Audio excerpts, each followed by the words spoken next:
Subcommittee will come to order. We meet today to consider Strategic Forces mark of H.R. 5515, the National Defense Authorization Act for fiscal year 2019. Before diving into the details of the mark, I want to first stop and take a moment to thank my colleague and friend, Jim Cooper. For 6 years, Jim and I have worked together as partners in a truly bipartisan manner to provide critical oversight on the challenging policy considerations and technical capabilities. While historically our issue set here in this committee can be deeply divided among party lines, that hasn't happened because Jim and I have the ability to work together that has consistently led to the best oversight and policy guidance for the benefit of our soldiers, sailors, airmen, and Marines, and maybe one day soon, the Space Corps. So I thank him and our committee for being such a bipartisan committee, and I appreciate all of you. Now I turn to the details of the mark. Let's begin with three general themes that you'll see in this mark. The first theme is that we must go faster in modernization and acquisition. This was the advice of General John Hyten to tell us to go faster. For the nuclear enterprise, that means that we require the DoD to develop and implement a plan to go faster on both GBSD and LRSO. To go fast in missile defense, the mark prohibits changes to the unique requirements and acquisition authorities of MDA. We look to support continued progress on space-based sensing, boost phase, and directed energy for missile defense. With regard to hypersonics, we authorize additional funding for the department to accelerate testing and operational delivery of this capability. And in space, we direct the Deputy Secretary of Defense to design an alternative space acquisition system with the intent to synchronize requirements for the space vehicle, ground segment, and terminals. To be clear, it is the belief of this committee that we must work harder, faster, and smarter in acquisition of all our strategic capabilities for the defense of our nation. The second theme of the mark was supporting the full committee in splitting up AT&L and ASR&E. In order to support the full committee's broader reform efforts as manifest in the new Undersecretary of Defense for Research and Engineering, we relooked at the authorities in the context of Strategic Forces capabilities. This mark provides the Undersecretary of Defense for R&E a seat on the Nuclear Weapons Council to ensure an innovative, objective, and clear-eyed view of technologies and foreign threats is at the table. For missile defense, we direct the Undersecretary of Defense for Research and Energy to transfer all research and development programs focused on delivering ballistic missile defense capability to the Missile Defense Agency by September 30th of 2020. Then the last general theme that we took across the mark was energizing our industrial base and ensuring supply chain security. With regard to the nuclear enterprise mark, this requires DoD to review and make a decision on whether and how to sustain 2 or more suppliers for large rocket motors. For space, the mark directs the Secretary of Defense to develop a plan and conduct evaluations of the supply chain vulnerabilities for protected satellite communications and next-generation overhead persistent infrared systems. And for space launch, we continue to support resilient, responsive, and reliable national security space launch options offered by commercial industry. Lastly, this committee continues to place a high priority on following through with fixing the significant flaws in the organization and management of the national security enterprise. We will continue to work with the department on their upcoming reports on organization and management. We recognize that Congress must continue to place significant pressure on the bureaucracy of the department to fix itself. Since last year, President Trump has endorsed the establishment of an independent Space Force, and Jim and I remain committed to laying the foundation for that force within this committee. In addition to tasking the Deputy Secretary of Defense with design a new space acquisition system, we also direct the Secretary of the Air Force to develop a plan to increase the number and improve the quality of the space cadre within the Air Force. We direct the establishment of a new numbered Air Force, which will be responsible for carrying out the warfighting operations, which will benefit from the increased numbers of space warfighters. And lastly, we establish a subunified command for space under the United States Strategic Command, which will further normalize joint space warfighting operations across all services. We look forward to aggressively moving forward to implement this, a sensible way forward to increase the lethality and agility of our joint space warfighters. I now turn to my friend and ranking member for any opening comment he'd like to make. Thank you very much, Mr. Chairman. I very much appreciate the opportunity to work with you on this and previous Strategic Forces marks. I very much appreciate our strong working relationship on these important issues for the good of our country. This mark strengthens national security, and I'm pleased to support it. I'd like to highlight a few provisions therein. Regarding space, the mark continues our efforts to recognize space as a new warfighting domain. It's been a pleasure to work with Chairman Rogers in making space a much higher priority for our Air Force.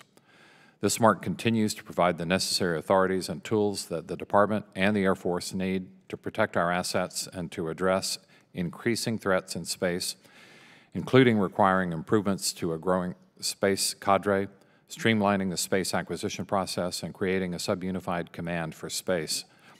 I'm also pleased that the mark contains a provision that improves resilience to positioning, navigation, and timing capacity. We need to think creatively to support smart solutions and partnerships. The mark also stresses and strengthens missile defense as the threat from North Korea increases. I strongly support mandating a program for boost phase missile defense using kinetic interceptors, which could be a stabilizing and near-term solution based on proven technology as an added missile defense layer. I'm also pleased that the mark holds the Secretary of Defense accountable for any decision to produce the redesigned killed vehicle before any flight testing occurs. Such a decision poses risks and should not be taken lightly. And I'm also pleased that the mark recommends full funding for Israeli missile defense cooperation. Finally, the mark supports a safe, secure, and reliable nuclear arsenal, which remains our highest priority, and it supports critical nuclear non-proliferation efforts and nuclear cleanup. I anticipate provisions relating to several recommendations of the Trump Nuclear Posture Review that place more emphasis on low-yield nuclear weapons, and I look forward to debating these important issues at full committee. Thank you again, Chairman Rogers, for being such a great partner on this subcommittee. Thank you. I thank the gentleman. And we'll now proceed to mark up H.R. 5515, the National Defense Authorization Act of fiscal year 2019. Without objection, the first reading of the bill is dispensed with. Copies of our subcommittee mark and directive report language were made available and distributed to member offices on Tuesday, April 24th. Is there any discussion or questions on the subcommittee mark?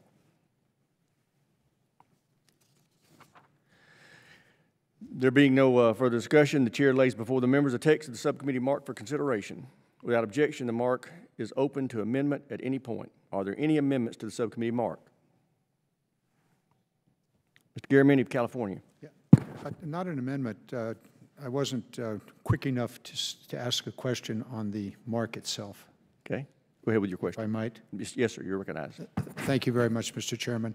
First of all, thank you and the ranking member and the staff for putting together an exceptional piece of work here on very complex and very difficult and exceedingly important set of issues. My question, I'm trying to find out what the exact language is on the low-yield nuclear weapon, the new low-yield nuclear weapon. The exact language? Would you like it read to you? How is it dealt with in the mark? Is it authorized to be built? We are directing that it be pursued, a low yield. But that's going to be at full committee. I'm sorry, that's not in our mark. I'm sorry, recognize Mr. Walter. Mr. Garamendi, the chairman's mark before you does not contain any language specific to the low-yield nuclear weapon. But that is going to be dealt with at full committee. I now understand why I didn't understand the language. Right. It wasn't there. Right. That issue is going to be at full committee. There were several issues that typically we handle in our committee, our subcommittee, that the chairman felt like needed to be pulled to full committee, and that's one of about 5. But that historically, you're right, that has been handled in here. Thank you. The other 4?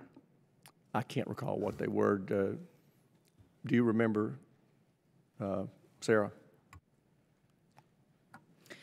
Sir, some of the other things that we dealt with at full committee, the low yield, ammonium perchlorate, an SSA provision. That's all I can. The MOX. Yes, and the mixed oxide facility, sir. Yep, that's it. I mean, all the things that we normally debate. Thank you. Right. They'll be debated, I'm certain, at length at full committee. Thank you. All right. No further discussion, no further questions, no further amendments. Without objection, the mark is open. Are there any amendments to the subcommittee mark? The question now occurs on adoption of the mark. So many in favor will say aye. Aye. Those opposed say no. Being the chair, the ayes have it. And the mark is adopted. Chair now recognizes the gentleman from Colorado, Mr. Lamborn, for the purpose of a motion. Mr. Chairman, I move that the subcommittee report the mark favorably to the full committee. Questions on the motion, gentleman from Colorado, Mr. Lamborn. So many in favor will say aye. Aye. Those opposed, no. Quorum being present, the ayes have it, and the motion is adopted. Without objection, the motion to reconsider is laid upon the table. Without objection, members will have 5 legislative days within which to submit written statements into the record, so ordered. I ask unanimous consent that the staff be authorized to make necessary conforming technical and clerical changes and to remove from the mark, as amended, what was amended, provisions that would cause the mark to refer to other committees or would result in additional direct spending or would result in an earmark. Without objection, so ordered. Before I close out, I want to take a minute to thank the staff for just an outstanding job that they have done throughout this Congress and in preparation of this. This is a big lift, and y'all just are really exceptional. So I thank you, and I know the committee feels the same way. There being no further legislative business before the committee, this meeting is adjourned.